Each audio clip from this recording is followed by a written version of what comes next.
Batch normalization has an Achilles heel. It computes its statistics across the batch, so when only one or two images fit in memory, as in high-resolution detection, segmentation, or video, those statistics turn noisy and unreliable, and accuracy quietly falls apart. Group normalization was invented to sidestep the batch entirely.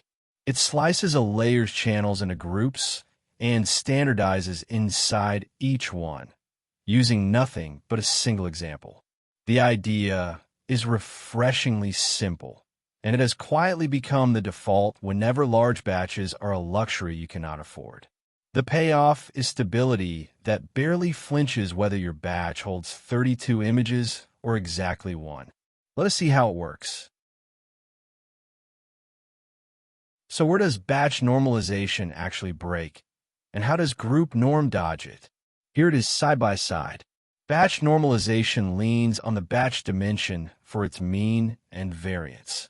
That is fine with large batches, but shrink the batch to one or two samples, which is common in detection, segmentation, and video, and those statistics become noisy estimates of the true distribution. Accuracy degrades sharply, and the method you trusted starts to sabotage you. Group normalization never touches the batch. For each example on its own, it divides the channels into groups and computes statistics inside them. So the numbers come from that one sample and nowhere else.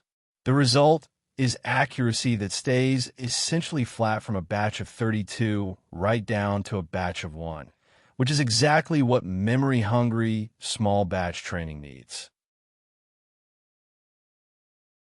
So how does group norm actually turn one example's channels into a clean, normalized output? Walk through it step by step. Take a single example and its stack of channels. Group normalization first splits those channels into a fixed number of groups, say 32 of them. This grouping is the one design choice that makes the method its own thing, sitting between the other normalizers. Within each group, compute the mean and variance over its channels and their spatial positions. Because every statistic is gathered from this one example's own values, the batch size never enters the calculation at any point.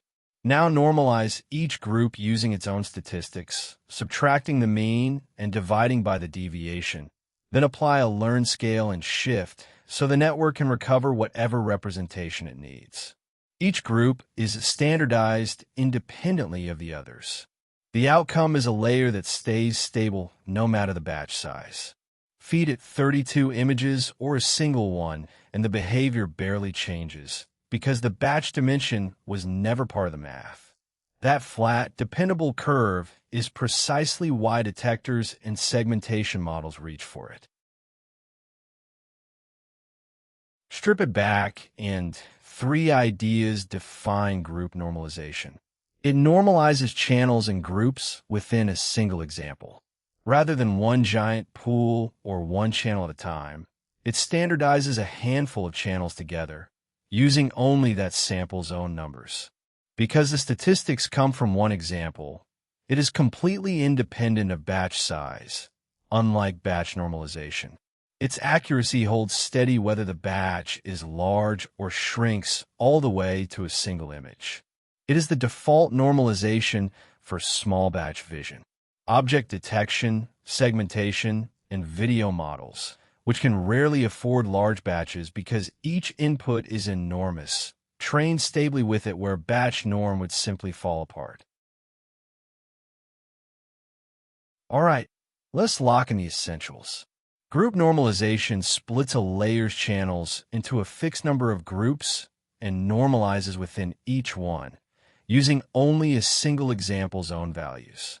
Because its statistics never touch the batch, it is completely independent of batch size, staying accurate from a batch of 32 right down to 1.